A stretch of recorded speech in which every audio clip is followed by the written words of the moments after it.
Perintahkanlah jiwaku ini. Arahkanlah jalan hidupku ke arah benar, Madawa.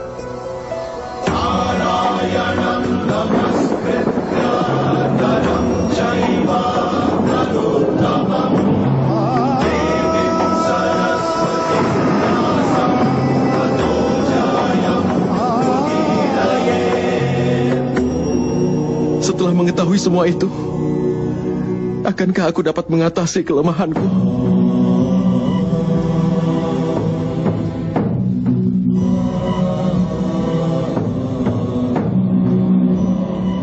Bangunlah, Partha.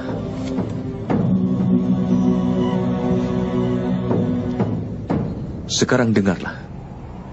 Memahami rahasia kehidupan berarti juga memahami bentuk nyata dari penciptaan itu sendiri. Memasukkan kepalan tanganmu ke dalam arus sungai Gangga, kau tidak akan mendapatkan apa-apa. Tetapi jika kau membuka telapak tanganmu di arus sungai Gangga, maka air suci Gangga akan dapat dinaikkan hingga ke kepala. Pikirkanlah, Partha. Apakah kepalan tangan keangkuhan? Atau sebuah tangan yang terbuka dari pengorbanan? Dapatkah kau memahami pengetahuan ini?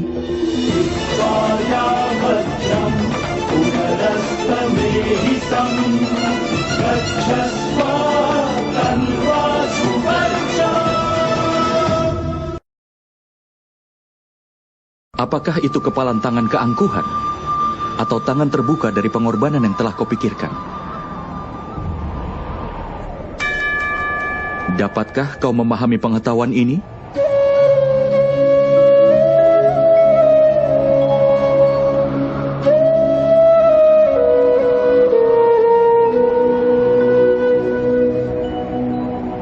Apakah dunia ini sebenarnya, Partha? Manusia, iblis, burung, parasit, serangga, ikan, dan pepohonan? Bagaimanakah semuanya diciptakan? Berasal dari unsur apa mereka diciptakan? Bagaimana fungsi mereka dan bagaimana cara mereka bertahan? Bagaimanakah cara mereka mati? Dan apa yang akan terjadi setelah semua itu mati?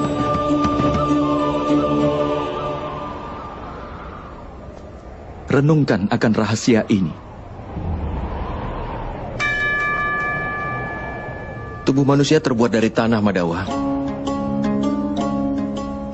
Air mengalir di dalamnya sebagai darah dan kebaikan. Api memberikan kehangatan pada tubuh, termasuk rongga kosong lainnya yang ada dalam tubuh.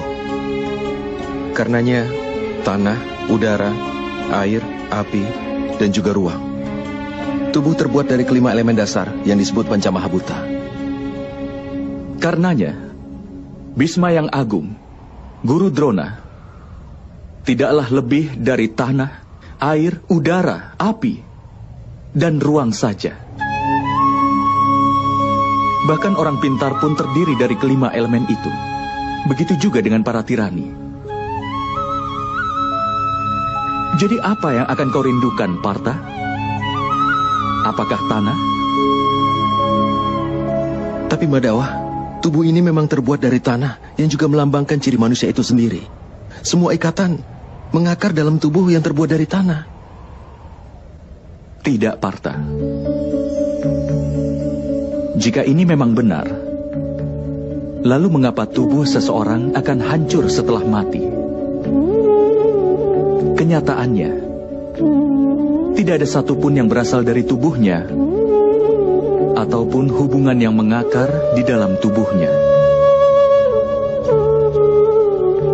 Sifat dan tingkah laku dan juga amal dari seseoranglah yang menjadi cirinya. Lalu bagaimanakah sifat, tingkah laku dan amal diciptakan? Pahamilah itu, Partha. Kehidupan manusia hanyalah perwujudan keserasian antara sesuatu yang tampak dan tidak tampak. Tetapi sifat dan amal dari setiap manusialah yang membuatnya akan menjadi berbeda. Dasar untuk ini adalah 3 sifat manusia yang disebut triguna. Terdiri dari tamas, rajas, dan satwa. Apa yang dimaksud dengan itu, Madawa? Tamas berarti kebodohan. Menghabiskan hidup tanpa memikirkan, baik atau buruk bisa dikatakan tamas yang berhubungan dengan kebodohan. Seperti halnya kehidupan binatang, yang semata-mata hanya untuk memenuhi keinginan tubuh mereka. Satwam sendiri artinya adalah kebaikan. Ketika seseorang dalam situasi tertentu memikirkan keadilan, kebenaran, dan tradisi sebelum melakukan sesuatu, maka dia disebut sebagai satwam yang berhubungan dengan kebaikan. Di tengah kedua hal itu adalah seseorang yang menguasai ilmu pengetahuan, tapi dia juga tertarik akan nafsu tubuh dan juga pikirannya. Seperti manusia yang hidup dengan keangkuhan, artinya rajas yang berhubungan dengan nafsu. Dengan menciptakan keseimbangan antara kebodohan, nafsu, dan juga kebaikan, maka sifat manusia dapat ditentukan.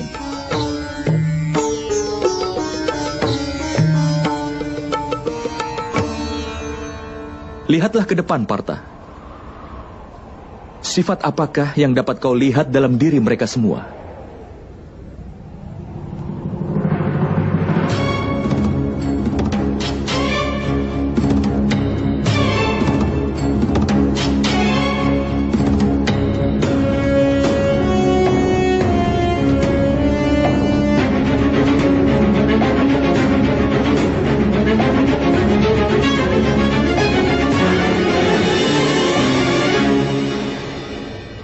Pangeran Duryodhana tahu akan keadilan, tapi tidak pernah bertindak adil. Hidupnya dipenuhi dengan keangkuhan. Karenanya, dia sedikit memiliki kebodohan, memiliki nafsu, dan sepenuhnya tidak punya kebaikan.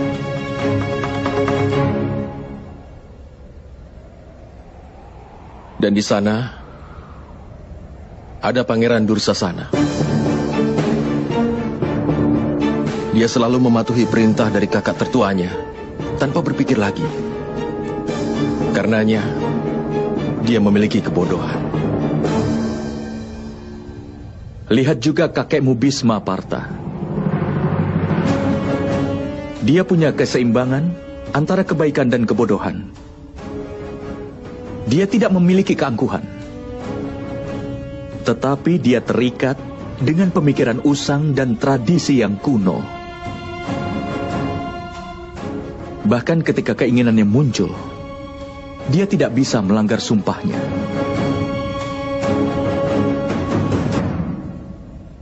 Lihatlah Guru Drona. Dia memiliki baik pengetahuan maupun keangkuhan. Pengetahuan membebaskan manusia, tetapi keangkuhannya tidak membiarkannya mencapai kebebasan.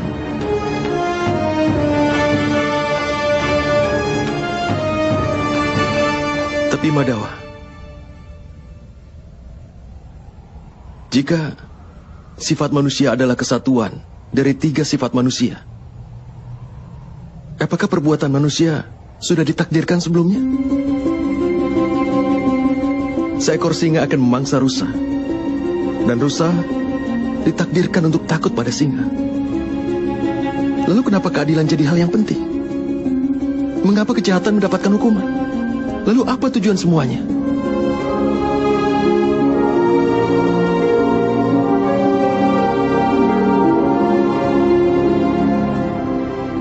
Sebuah pertanyaan yang bagus, Partha.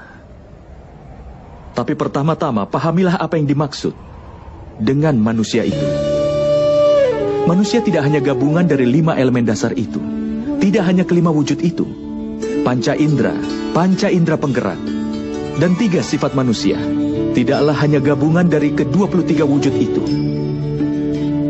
Agar manusia dapat menjalankan fungsinya, dia memerlukan energi. Dan energi itulah yang disebut dengan kehendak. Jadi Madawa, apa manusia terdiri dari kehendak? Tidak, Partha. Bersamaan dengan kehendak manusia dan gabungan dari ke-23 unsur itu adalah ciptaan. Dan yang berada dalam peringkat disebut manusia ini terbuat dari 23 unsur, yang artinya percikan terkecil dari dewa, yang dinamakan sebagai jiwa. Ketika ciptaan dan manusia menjadi satu, yang berarti ketika percikan terkecil dari dewa berada dalam tubuh seseorang sebagai jiwa, saat itulah manusia akan hidup. Apa yang dimaksud dengan jiwa, Madawa? Dan apa yang dimaksud dengan memahaminya? Seperti halnya ketika manusia menggunakan kereta. Seperti itulah jiwa menggunakan perangkat yang disebut dengan tubuh. Melalui media tubuh, dia mengalami suka dan duka dari tubuh itu. Tetapi jiwa bukanlah tubuh, Partha. Tubuh masih bisa dihancurkan.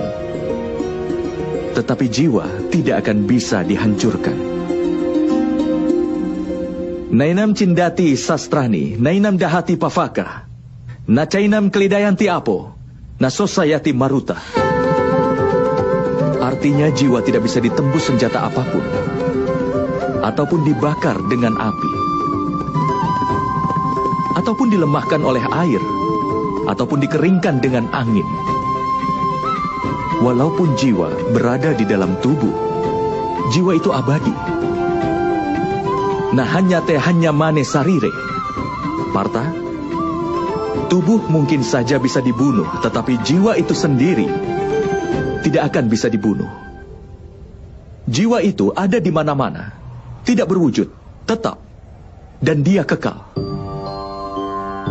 Seperti halnya manusia membuang pakaian lama dan memakai yang baru. Hampir sama jika jiwa meninggalkan tubuh yang tua dan berulang kali menempati tubuh yang baru. Tapi Madawa, melalui tubuhku, aku bisa merasakan dunia. Tanpa memahami tubuhku ini, bagaimana aku akan dapat memahami jiwaku? Mengetahui diri sendiri dalam bentuk jiwa bukanlah hal yang tidak mungkin, Partha. Orang buta pun bisa hidup. Seorang bisu pun bisa hidup. Termasuk mereka yang hidup tidak memiliki tangan dan kaki. Sudah jelas bahwa tubuh bukan hal yang membentuk manusia. Ada seseorang yang kehilangan energinya, atau mereka yang hidup kehilangan ingatannya. Oleh karena itu sudah jelas bahwa bentuk ketidaksadaran manusia bukanlah tubuh yang baik.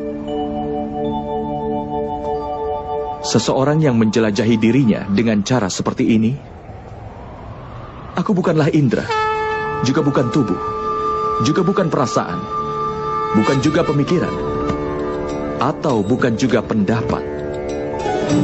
Orang yang bisa memahami hal ini, akhirnya akan dapat memahami dirinya dalam bentuk jiwa.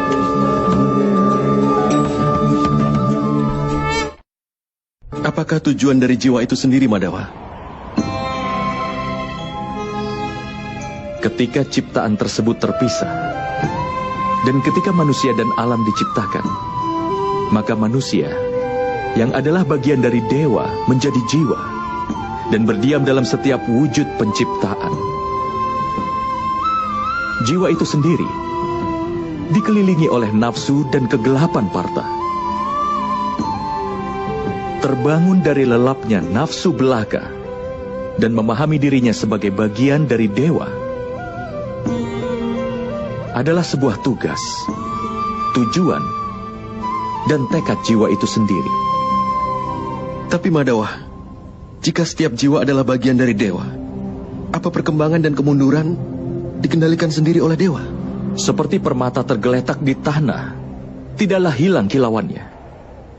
Demikian pula, jiwa yang dikelilingi oleh wujud penciptaan yang mengetahui bahwa ini merupakan bagian kecil dari dewa. Seringkali jiwa menganggap bahwa tubuh mereka adalah segalanya. Mereka berbeda dengan jiwa itu sendiri yang tidak mereka ketahui. Melalui sebuah penderitaan, bau, rasa yang dirasakan oleh tubuh, maka akan dianggap sebagai sebuah pengalaman. Dan mereka tidak pernah berusaha keras untuk berubah.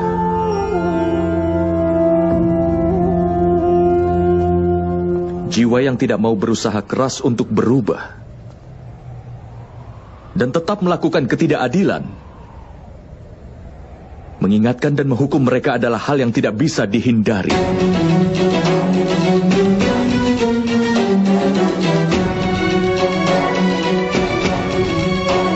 Kau lebih baik memahami hal ini juga, Partha, bahwa kau bukanlah tubuh, tetapi sebuah jiwa.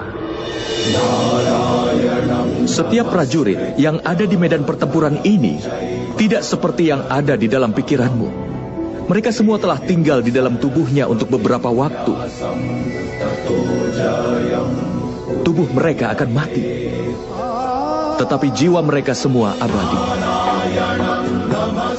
Mereka akan menempati tubuh baru lagi, sampai mereka tidak menyadari dirinya sebagai jiwa yang murni. Sampai mereka menyerahkan ketidakadilan dan mencamkan keadilan ke dalam dirinya. Mereka akan terus lahir dan kemudian mati.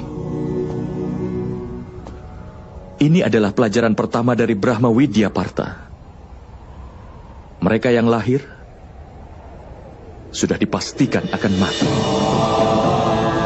Dan bagi mereka yang telah mati, sudah pasti akan dilahirkan kembali.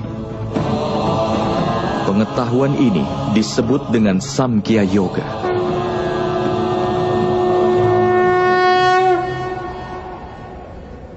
Apa keadilan dan ketidakadilan itu, Madawa? Jalan yang dipijak oleh manusia, di mana dia akan melihat dirinya sebagai jiwa dan mengetahui dirinya adalah bagian kecil dari dewa. Maka jalan itu dinamakan keadilan.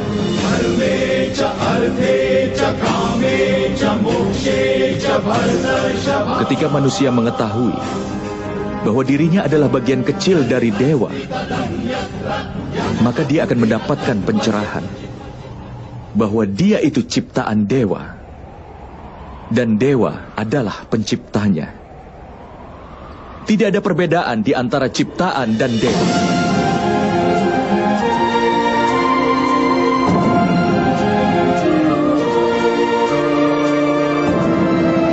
Manusia yang paham akan hal ini tidak akan kejam dan kasar terhadap manusia lain, dan juga bahkan pada binatang. Dia sudah tahu bahwa dengan memotong anggota tubuhnya akan menyebabkan rasa sakit. Tidak hanya pada organ itu saja, tapi juga dialami semua bagian tubuh lain. Sama halnya ketika seorang manusia merasakan sakit, maka seluruh dunia pun akan merasakan sakit yang sama.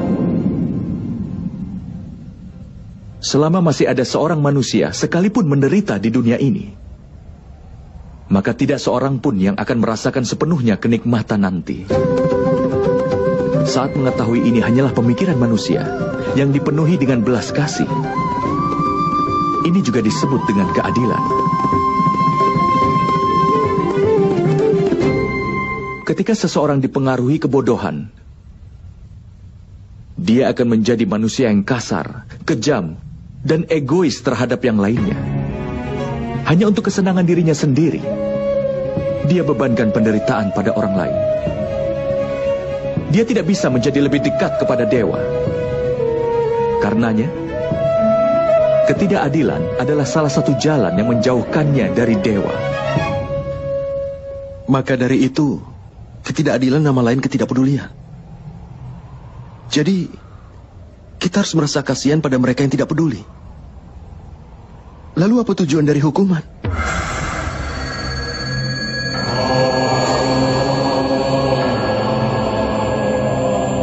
Ketika seseorang enggan mengetahui nilai dari pengetahuan, atau bahkan enggan untuk melirik pengetahuan itu, maka hukumannya adalah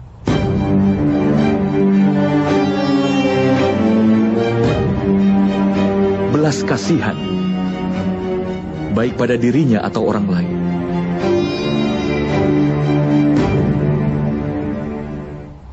Tahap-tahap penciptaan akan selalu menurut kehendak dewa. Itu tidak akan terelakkan.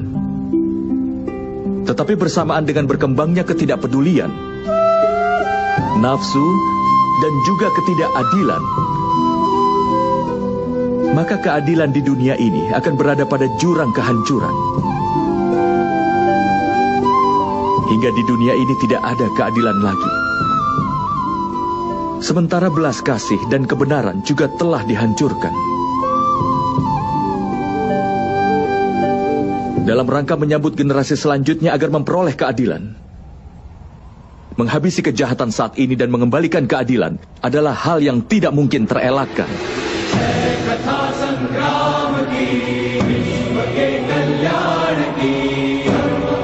Hari ini keadaannya hampir sama, Partha.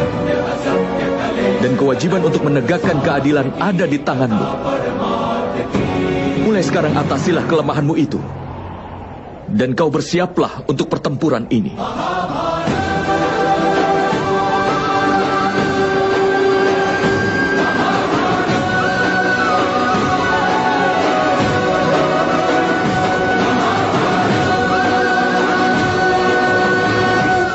Tapi pembunuhan akan dilakukan dengan tanganku. Kalau kehidupan ini harus diakhiri olehku, bukankah itu menghancurkan belas kasih yang ada dalam diriku? Dan jika belas kasih adalah dasar dari keadilan, bukankah jiwaku akan menjadi tidak adil?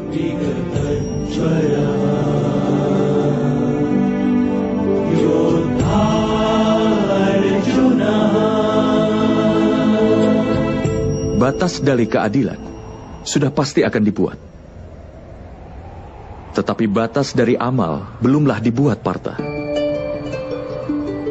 Perbedaan di antara amal dan perbuatan sangat perlu untuk lebih dipahami lagi. Semua amal adalah perbuatan, tapi tidak semua perbuatan adalah amal. Amal adalah suatu perbuatan di mana hasilnya sangat diharapkan. Ketika seseorang melakukan amal dan berharap mendapatkan kenikmatan, kekayaan, dan kehormatan, maka dia terikat pada hasil perbuatannya itu. Ketika amal ditunjukkan untuk mengharapkan suatu hasil, maka dinamakan sakam karma yoga. Dan ketika amal dilakukan tanpa mengharap hasil apapun untuknya, maka itu dinamakan niskam karma yoga. Inilah alasannya mengapa dia harus terlahir berulang-ulang. Kenyataannya manusia tidaklah terikat oleh sebuah amal, tapi rantai pengharapan yang terhubung dengan amalnya lah yang mengikatnya.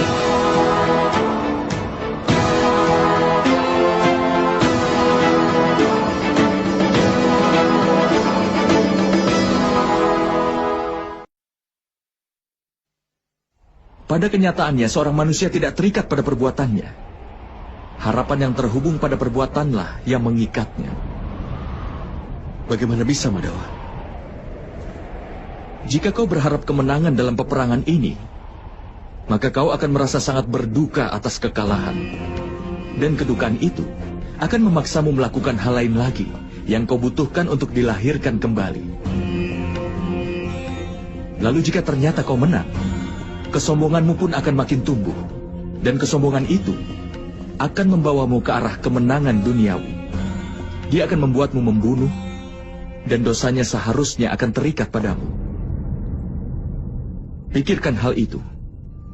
Jika di dalam pertempuran ini, kau tidak punya kemauan untuk menang, dan tidak takut akan kehilangan, kau akan merasakan kebahagiaan atau kesedihan di akhir peperangan ini. Tidak merasakan kebahagiaan, Madhawa. Tidak pula kesedihan. Karena itu kebahagiaanmu, kedukaanmu, keputusasaanmu, kekecewaanmu bukanlah karena perang ini, harapan yang kau miliki dari peperangan inilah yang menyebabkannya. Bukankah menurutmu begitu, Partha?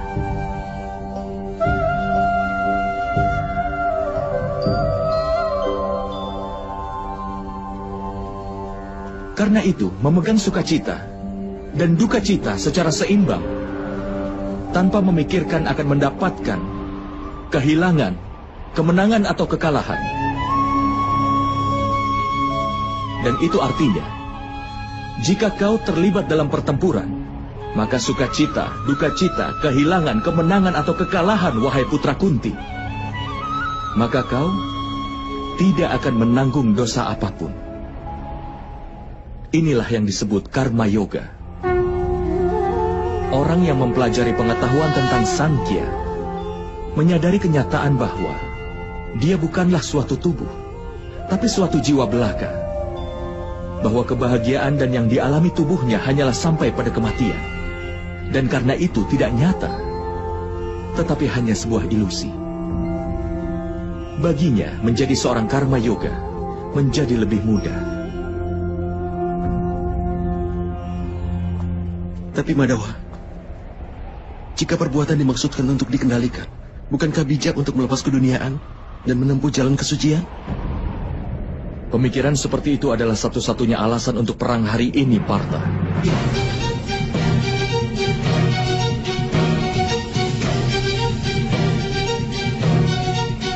Renungkanlah. Ketika mereka yang menguasai Triguna dan yang mengetahui keadilan sudah berhenti bertindak, maka mereka yang penuh dengan ketidakadilan akan memerintah dunia ini.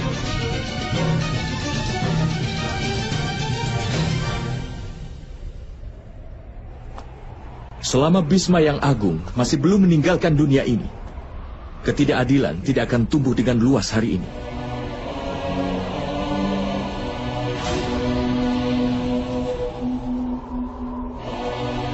Dan jika ayahmu tidak pergi dalam pengasingan sebelumnya, kakakmu Yudhistira akan memerintah dalam kedamaian saat ini.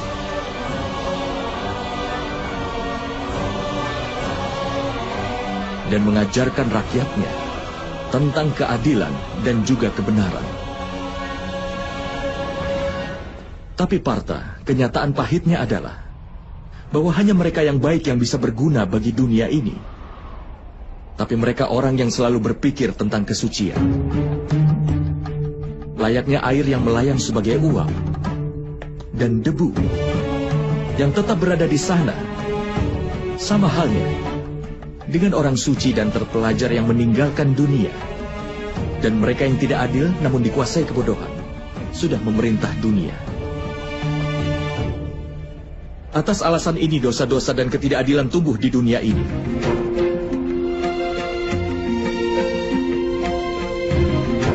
Tetapi karma yoga melindungi dunia ini dari sebuah keadaan yang aneh ini. Seorang karma yoga akan berhenti berharap pada hasil, tetapi bukan pada perbuatan itu sendiri.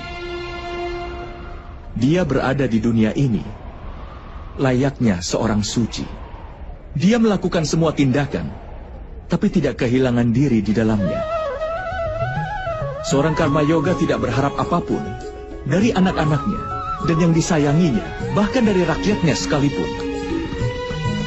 Dia sendiri memperoleh keuntungan dari kesuciannya, tetapi dia bermanfaat bagi dunia layaknya seorang kepala keluarga. Seorang manusia berusaha keras untuk kesejahteraan keturunannya.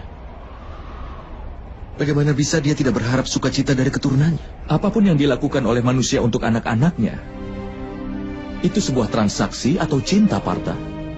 Cinta, Madhawa. Lalu mengapa mengharapkan suatu hasil atas perbuatannya, Partha?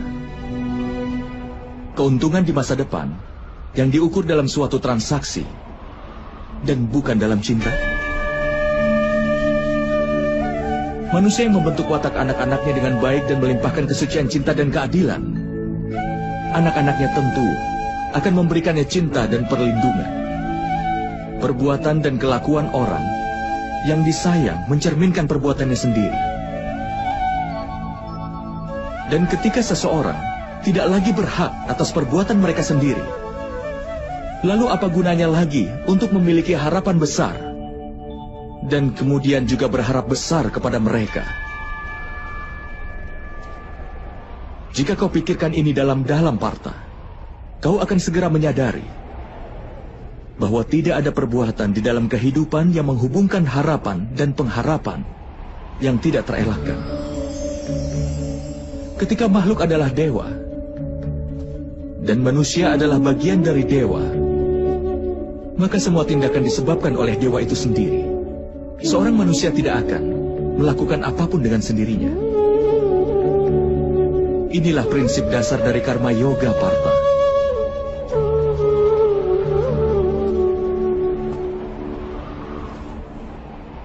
Oleh karena itu, Partha, penting agar kau menjadi seorang karma yoga. Dan berjuanglah dalam peperangan ini dengan melepaskan Triguna. Bebaslah darinya, Partha. Bebaslah dari dilema ini. Pikirkanlah selalu kebaikan, yang adalah dewa sendiri. Dan lanjutkan semua kewajibanmu.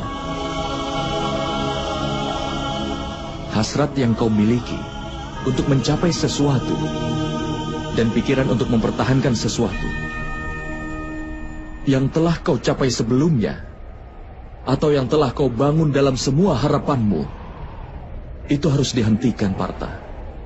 Dan bebaskan jiwamu sekarang juga.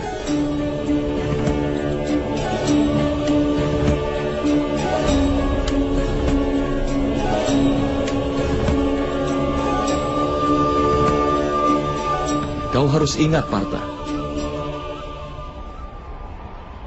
hakmu adalah hanya sebatas untuk melakukan perbuatan, dan hasilnya tidak bisa kau tentukan. Hasilnya terserah kepada para dewa. Oleh karena itu, tidaklah benar, Partha,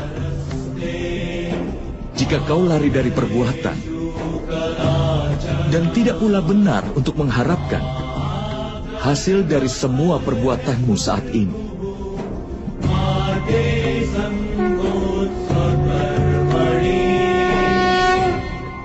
Orang yang tidak mengharapkan hasil, tapi tidak berhenti berbuat baik.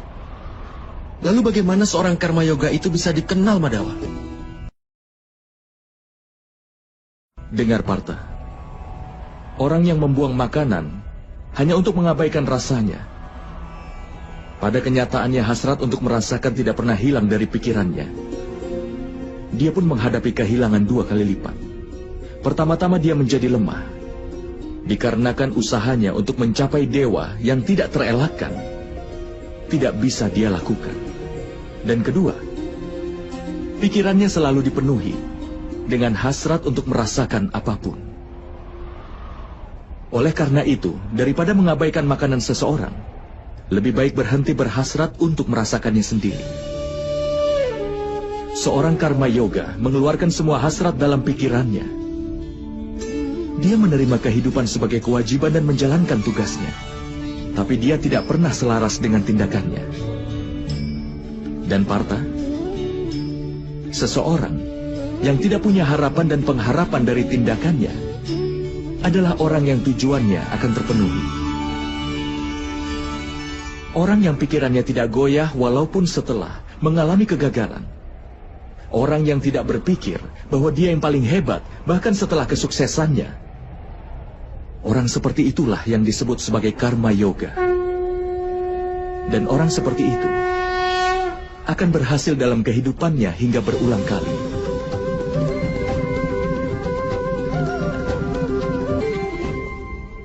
Keinginan timbul dari pengharapan akan hasil. Dan ini adalah sifat dari keinginan yang akan tetap tidak akan terpenuhi. Rasa tidak terpenuhi kemudian menimbulkan kemarahan. Dan kemarahan akan menimbulkan hasrat. Karena hasrat itulah, seseorang akan melupakan pengetahuan tentang perilaku dan juga interaksi. Hilangnya pengetahuan menyebabkan hilangnya kebaikan. Dan masyarakat menjadi musuh bagi orang seperti itu. Dan pada akhirnya, orang seperti itu akan menemui kehancuran total.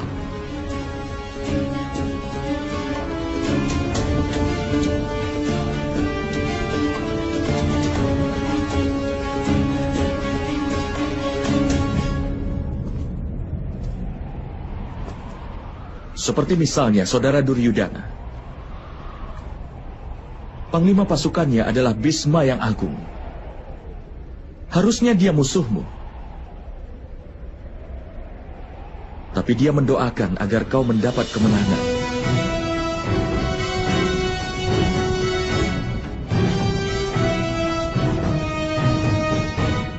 Partha, bertanggung jawab adalah langkah kedua menuju pengetahuan kedewaan.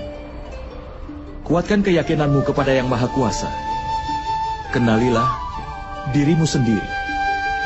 Bebaskan dirimu sendiri dari ikatan belenggu. Korbankan hasrat akan hasilnya dan lakukan saja kewajibannya.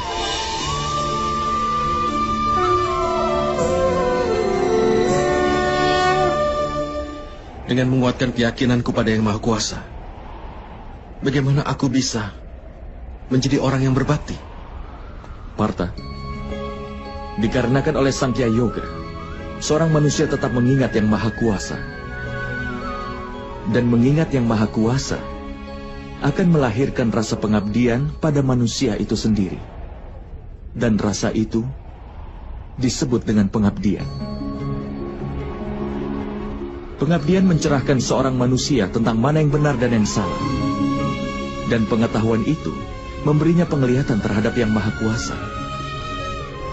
Orang yang mendapatkan penglihatan terhadap Yang Maha Kuasa, dia akan menjadi orang yang paling berbakti. Dia terbebas dari lingkaran kelahiran kembali dan mencapai keselamatannya. Itulah tujuan utama dari semua jiwa dan puncak dari kebenaran. Tapi bagaimana aku bisa berbakti tanpa penglihatan terhadap Yang Maha Kuasa, Madhawa?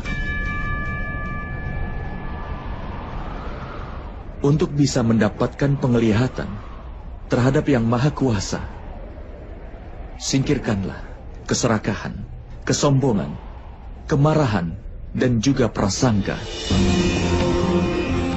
Jika seseorang yang duduk dalam gelap berkata bahwa dia ingin melihat matahari, apa yang akan kau sarankan? Tidakkah kau akan katakan untuk keluar dari ruangan itu dan berdiri di bawah langit terbuka? Matahari sudah ada di sana sebelumnya. Sama halnya, Partha. Alam semesta ini adalah Yang Maha Kuasa. Yang Maha Kuasa adalah segala sesuatu. Tidak ada sesuatu kecuali hanya Dia saja. Seseorang yang melihat jiwanya sendiri akan melihat Yang Maha Kuasa. Layaknya rasa dari sebutir garam tidak berbeda dibanding dengan rasa di lautan. Sama halnya pula, suatu jiwa tidak akan jauh berbeda dari Yang Maha Jiwa.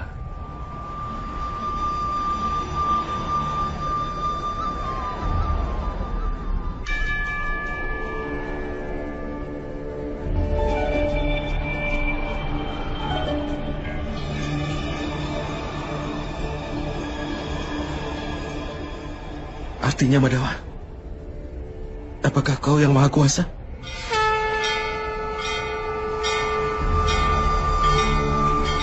Iya, Partha. Aku adalah Yang Maha Kuasa. Sebenarnya sama seperti dirimu. Tapi kau tidak tercerahkan tentang hal itu. Tidak seperti diriku.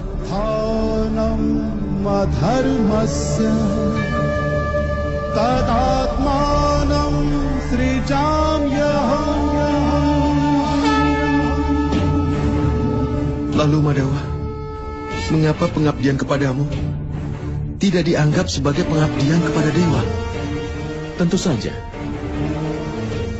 Pengabdian kepadaku adalah pengabdian kepada Yang Maha Kuasa. Kau tidak perlu merasa ragu. Dan kau tidak perlu merasa khawatir. Korbankanlah segalanya dan dapatkan perlindunganku untukmu, Partha.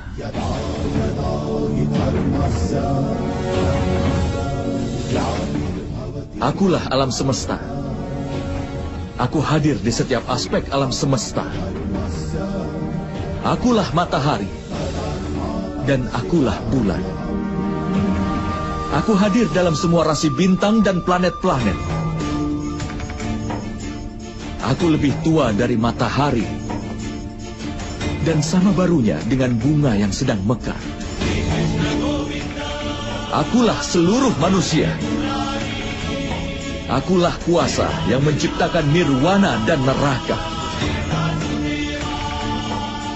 Akulah Duryudana. Dan aku juga adalah Arjuna.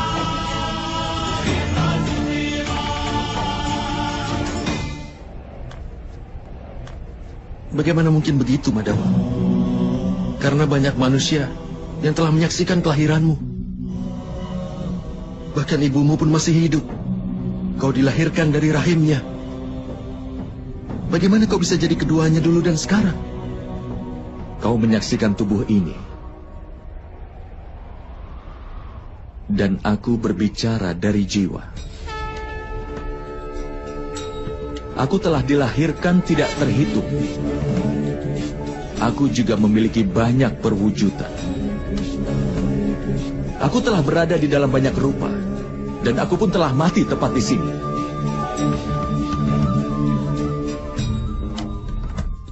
Dan aku juga akan lahir kembali berulang kali di masa depan.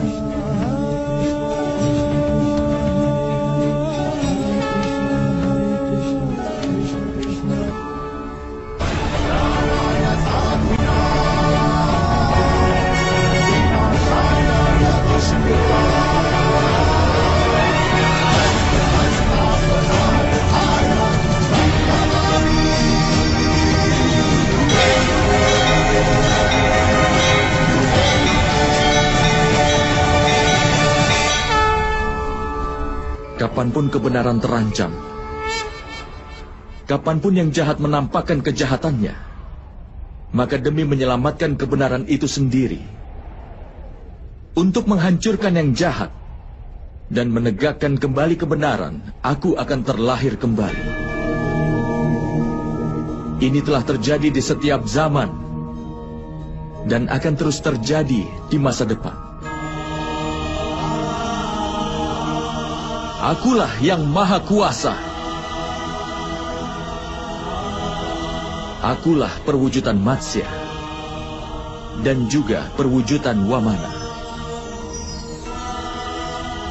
Akulah Parasurama dan akulah Dewa Rahma.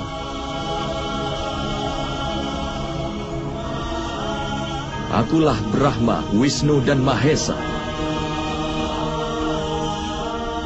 Akulah Saraswati, Kali, dan juga Laksmi.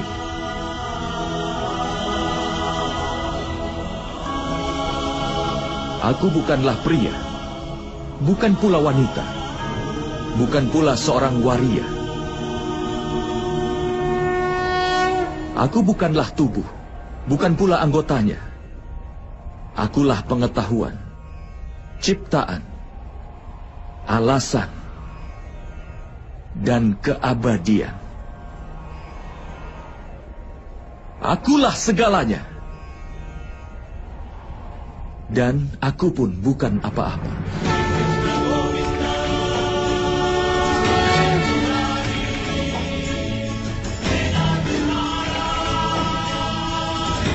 Ini telah terjadi di setiap zaman dan akan terjadi di masa depan.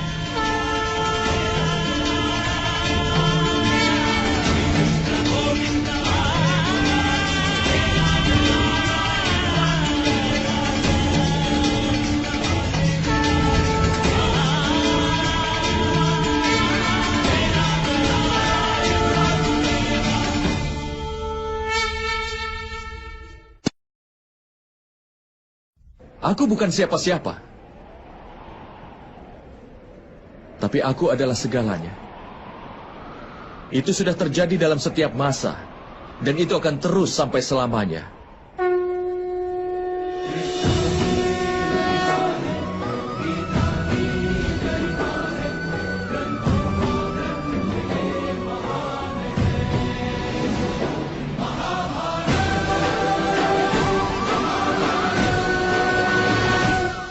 Ketika kau merenungkan keberadaanmu, kau akan menemukan dirimu sendiri terhubung denganku. Dan kemudian, sepertiku juga, kau akan menemukan dirimu dalam bentuk yang maha kuasa. Tetapi untuk bisa mencapai posisi itu, sangat penting agar kau mendedikasikan dirimu sepenuhnya padaku. Apa yang kau maksud dedikasi, Madawa? Itu adalah keadaan di mana pikiran manusia menyerah pada semua keinginan hingga tidak membuat dedikasi untuk diri sendiri. Dan tidak juga mengambil sumpah orang dengan cara kerja yang diberikan kepadanya. Pada kenyataannya, kalau kau mulai mendedikasikan dirimu untuk seseorang,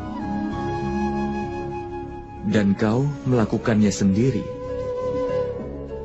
pikiranmu, akalmu, pengetahuanmu, keinginanmu, emosimu, dan segala sesuatu yang kau miliki kepada seseorang, maka komitmen tersebut disebut sebagai sebuah pengabdian.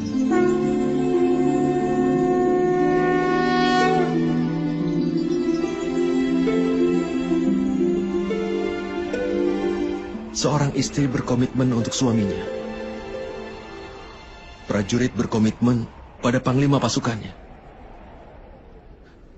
Sementara murid berbakti pada gurunya.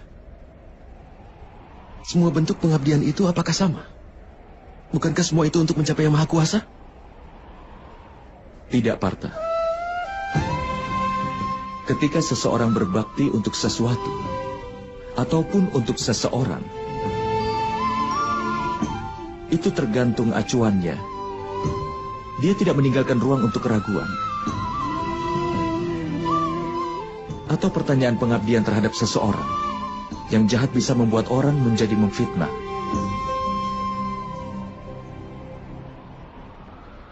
Raja Anggakarna meskipun tahu apa yang benar,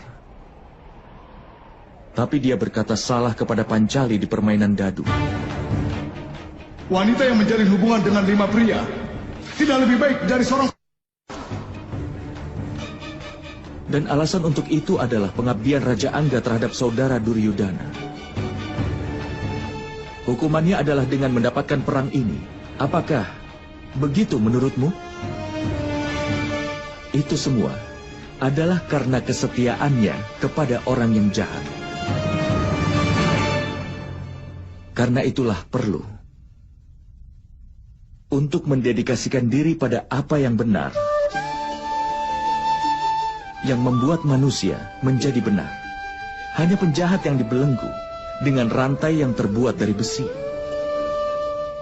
Lampu candi diikat oleh rantai yang terbuat dari kuningan. Kemudian juga ada rantai emas yang melingkar di leher kita sebagai sebuah hiasan. Kesetiaan terhadap suami, terhadap guru dan teman, itu hanya beberapa bentuk kesetiaan, Partha. Tapi yang disebut kesetiaan sejati adalah kesetiaanmu terhadap yang kuasa.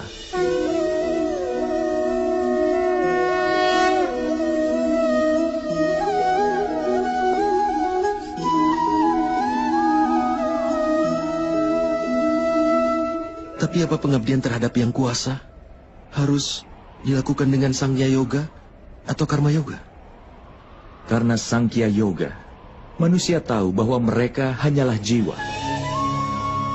Dan karena Karma Yoga, mereka bisa membebaskan diri dari ikatannya. Dan karena pengabdian hingga manusia mengetahui wujud yang nyata dari Yang Maha Kuasa. Dan manusia juga bisa mengetahui tentang arti keadilan dari Yang Maha Kuasa. Manusia berada dalam lingkaran hidup dan mati. Hingga demi mencapai kebahagiaan di dunia dan pengetahuan,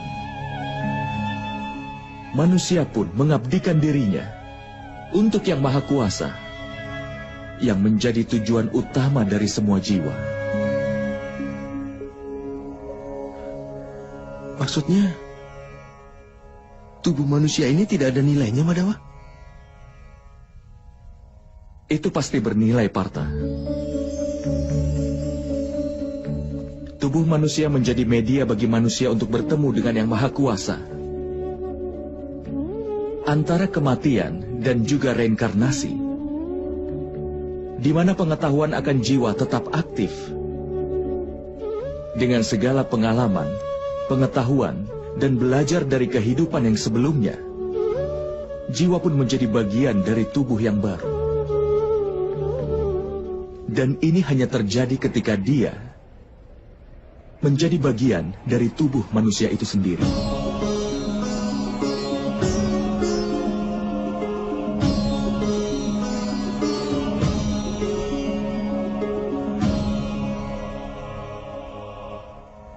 Tapi Madawa, dengan membunuh orang-orang yang hadir di sini, apakah kita tidak menghancurkan kesempatan untuk menyelamatkan mereka?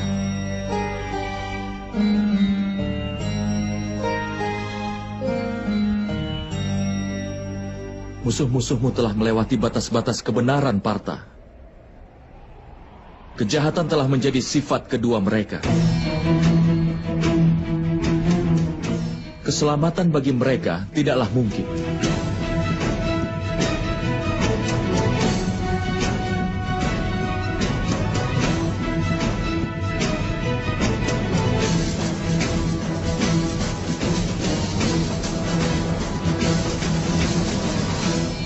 Orang pendosa dapat diberikan kesempatan untuk memperbaiki diri hanya sampai batas tertentu. Aku pernah menghukum Sisupala.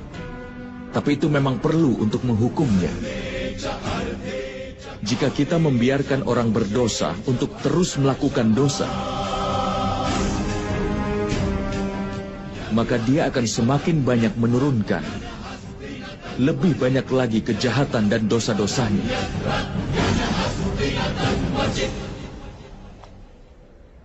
Tugas orang baik adalah menghentikannya melakukan kesalahan lagi. Jiwa-jiwa ini tidak akan mencapai akhir, tapi tubuh mereka akan rusak oleh ketidakbenaran dan menjadi bagian dari tubuh manusia baru. Tetapi ada lebih banyak kesempatan lagi dalam tubuh baru mereka. Jika kau melakukan perang ini dengan pola pikir bahwa itu memang pantas, tubuh manusia bagi manusia adalah kekayaannya sebagai harga diri mereka. Mereka yang menempuh jalan kebenaran akan memurnikan tubuh mereka. Dan melalui jalan itu, mereka akan bertemu dengan jiwanya. Ini adalah hubungan antara Setra dan Setragna. Aku tidak bisa mengerti tentang hal itu, Madawa. Ketika ada yang tahu bahwa tubuh kita adalah seperti bagian dari tanah ini, artinya hanya tempat yang seperti Setra, dan orang yang mengerti tentang tanah tersebutlah yang ada di sana. Karena itulah, maka dia menjadi seorang Setragna. Kemudian lewat tubuhnya bisa mengukur kemajuannya. Jiwa dalam tubuhnya akan menyeimbangkan tiga kebajikan itu. Dengan pengabdian untuk Yang Kuasa, dia bersatu dengan Yang Maha Kuasa. Yang dilakukan seorang pemuja adalah berbakti, bukan pengabdian, Madawa? Tidak, Partha. Itu langkah pertama untuk pengabdian secara nyata. Dalam kenyataan, pengabdian bukanlah tugas, tetapi itu merupakan sebuah keputusan. Sangat penting bagi manusia untuk memurnikan jiwanya melalui doa, penebusan dosa, kemurtadan, ritual yoga, dan juga pembelajaran diri, namun tetap berbakti pada Yang Maha Kuasa. Karena setiap manusia harus mencurahkan semua perhatian dan mengarahkan setiap nafasnya untuk Yang Maha Kuasa.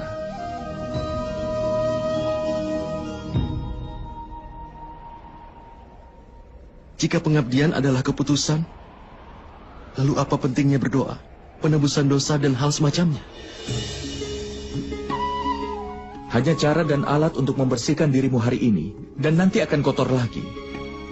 Pikiran manusia akan tertuju lagi pada Yang Maha Kuasa hingga berulang kali. Karena itulah perlu untuk berdoa, penebusan dosa, pembelajaran diri, dan yang lainnya, supaya kau selalu ingat setiap waktu bahwa hidupmu adalah pengabdian untuk Yang Maha Kuasa. Tidak penting bagian sungai mana yang kau selami. Yang penting adalah bahwa kau bisa menyelam.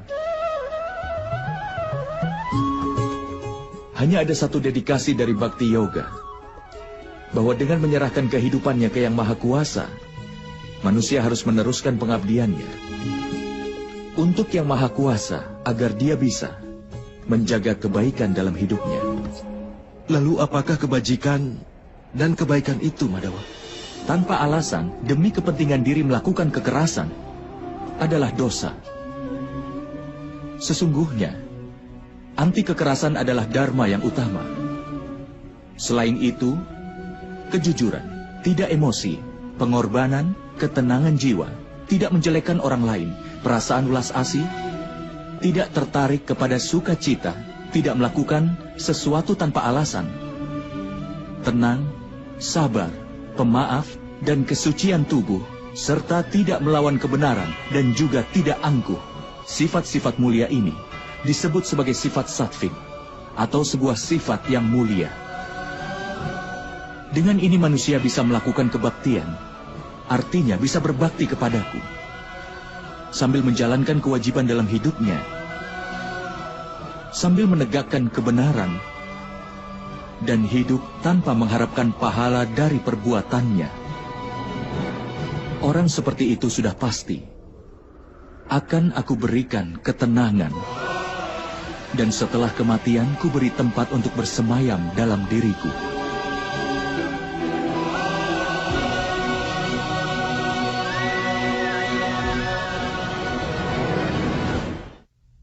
Seperti apakah wujudmu, Madawa?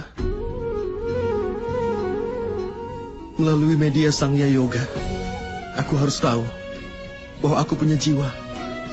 Aku abadi dan berada dalam tubuh yang fana ini hanya untuk sementara waktu. Melalui tindakan yang tanpa pamrih, aku ingin tahu apakah orang yang mengorbankan keinginannya demi pamrih bisa melaksanakan tugasnya, lalu mencapai ketenangan pikiran dan kebahagiaan dalam hidupnya. Melalui disiplin kerohanian, aku ingin tahu pentingnya penyerahan diriku padamu.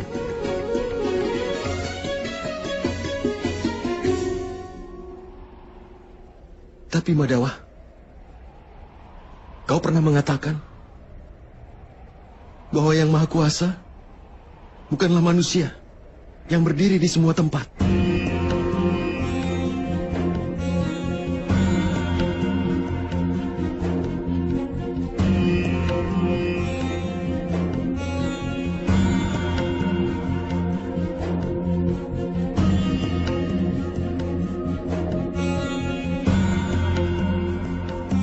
Tapi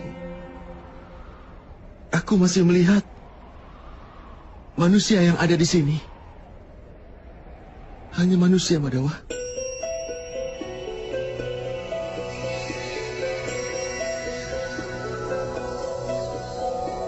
Narayanam namaskritya naram chaiva narottamam devim saraswatim vyasam tato jayam udina. Aku ingin melihat sekilas dirimu yang sebenarnya, Madawa.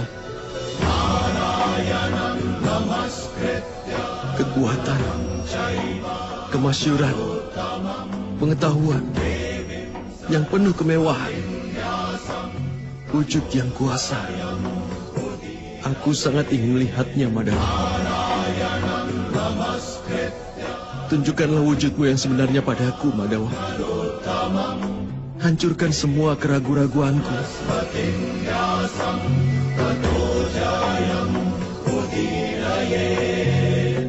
Tunjukkanlah dirimu, Madawa.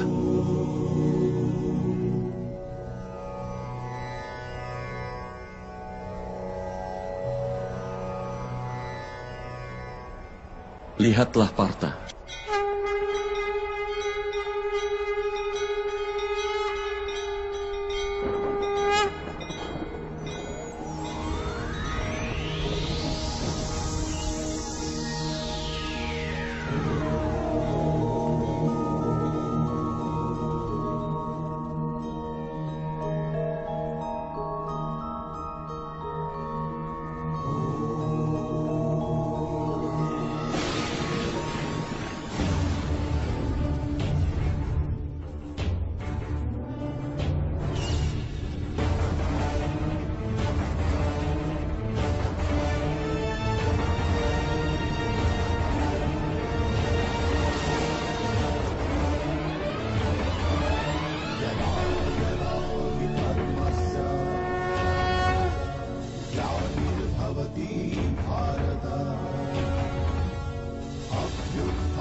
Dari pengetahuan akan yang kuasa sampai perbuatan tanpa pamrih, dari perbuatan tanpa pamrih sampai pada kerohanian.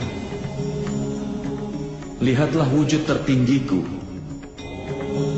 sebagai pengetahuan yang sebenarnya, Arjuna.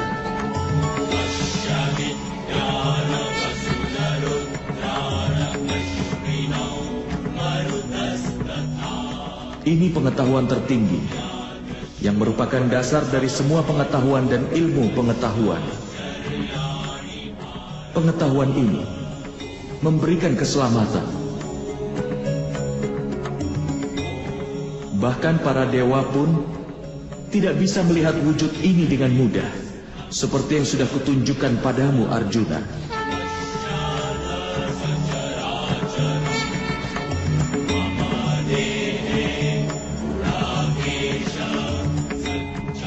Aku tinggal di masing-masing dan di setiap partikel bumi ini. Di bumi, matahari, bulan, galaksi, dan segala rasi tinggal di dalamku.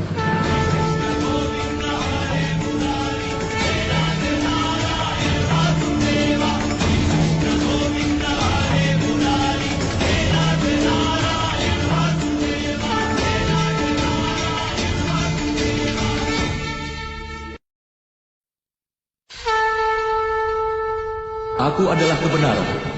Aku sempurna. Aku adalah kehidupan.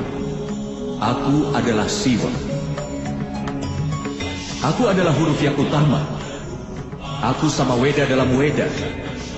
Di antara dewa akulah Indra. Di antara binatang buas, aku adalah Dewa Kubera. Di antara para Rudra aku Sangka. Di antara para Basu aku Dewa Agni. Di antara puncak gunung akulah Sumeru. Di antara para resi agung, akulah Pringgu. Di antara kata-kata, akulah Om. Di antara lagu, akulah Gayatri. Akulah pohon aswata, akulah kepintaran dalam ingatan. Aku kecerdasan, keteguhan, dan kesabaran. Dan aku adalah kemuliaan. Di antara para Gandarwa, akulah Citrarata. Di antara resi suci akulah Narada. Di antara yang disempurnakan akulah Kapila. Akulah Ucai Suara. Akulah Airawata. Akulah Raja Hutan. Akulah putra Sang Winata. Di antara manusia akulah raja. Di antara senjata akulah Bajra. Di antara sapi akulah Kamdeni. Di antara ular akulah Wasuki. Aku Sesman. Aku Yama. Aku Dewa Baruna. Aku juga Dewa Bayu. Aku juga Dewa Rama. Gangga yang suci.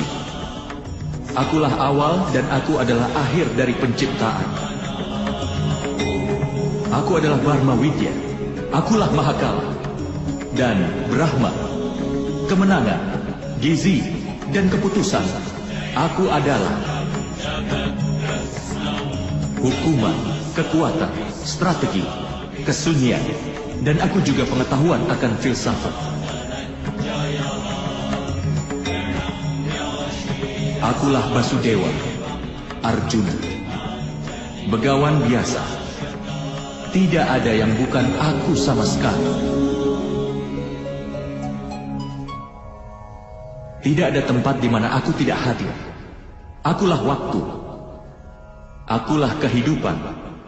Dan aku juga kematian, Arjuna. Aku di sini sebagai kematian untuk semua orang yang ada di sini.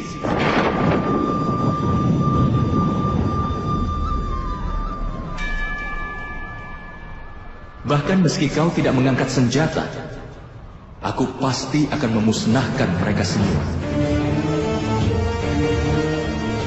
Untuk itu atasilah keinginanmu dan jalankanlah kewajibanmu. Tanggunglah beban akan keadilan. Angkatlah busur gandiwamu dan berperanglah. Berjanjilah untuk perang, Arjuna. Berjanjilah untuk perang.